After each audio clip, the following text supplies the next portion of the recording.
Good morning everyone. आइए अंधकार से ज्योति की ओर चलें और परमेश्वर का वचन जो है हमें ज्योतिमय करता है। और आज का वचन जो है साम 119:50 से लिया गया और यहाँ इस प्रकार लिखा हुआ, this is my comfort in my affliction that your promise gives me life. Hindi में लिखा है, मेरे दुख में मुझे शांति उसी से हुई है क्योंकि तेरे वचन के द्वारा मैंने जीवन पाया है।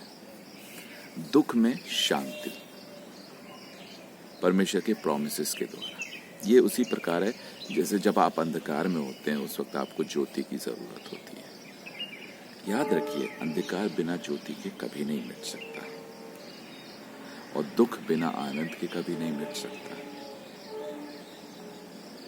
आपको दुख में आनंद कैसे मिलेगा ये समझना होगा। और परमेश्वर का राजा दाऊद, किंग डेविड यहाँ पे कहता है कि मेरे दुख में तेरे प्रॉमिस जो है मुझे शांति और सुख और जीवन देते हैं। Now God live in His words, in His promises. Remember this. In every condition, you have to apply the promise of God. जैसे इसको समझिए, इस वक्त कोविड-19 चल रहा है, ये एक महामारी है। इससे आप कैसे बचेंगे? परमेश्वर के प्रॉमिस के द्वारा। परमेश्वर का प्रॉमिस पता है क्या कहता है कि कोई दुख तेरे डेरे के निकट नहीं आएगा, कोई महामारी तेरे घर में नहीं आएगी, तेरे जीवन में नहीं आएगी। That's a promise of God. Now if you believe in this promise will work in your life. क्योंकि परमेश्वर का वचन क्या कहता है कि बिना विश्वास किए उसे प्रसन्न करना अनहोना है। So if you don't believe in God, if you don't believe in His promises, how then these promises work in your life? It's very simple. When you believe, it is yours. If you don't believe, it is not yours. So believing is very important in a spiritual life. In spirituality, you have to trust in God. And then further, God promises that He will definitely work. Because God lives in His own words.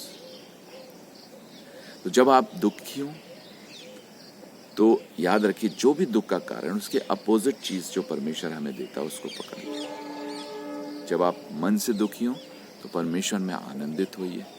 जब आप परेशान हो, किसी बात की दिक्कत हो, कमी हो, घटी हो, तो वो कहता है मैं तेरी सारी घटी और कमियों को पूरा करूंगा, मैं तुझे उत्तम पदार्थों से। तो then proclaim the promises. Now God is so wonderful and you need light to remove the darkness. इसीलिए हर एक दुख, हर एक परेशानी, हर एक चिंता को दूर करने के लिए you need God's promises. And you have to believe on those promises. देखा, कोई बीमारी तेरे डेरे के निकट नहीं आएगी। What a wonderful promise from God. And you need to believe on that. And the moment you believe, it works, yes. It is very difficult to understand with this carnal mind. But I'm telling you, with my own personal experience, yes, God works, He lives in His own promises. So from today, proclaim His promises. Live in God's promises. And you will be the most happiest person on this earth. Goodbye, see you tomorrow.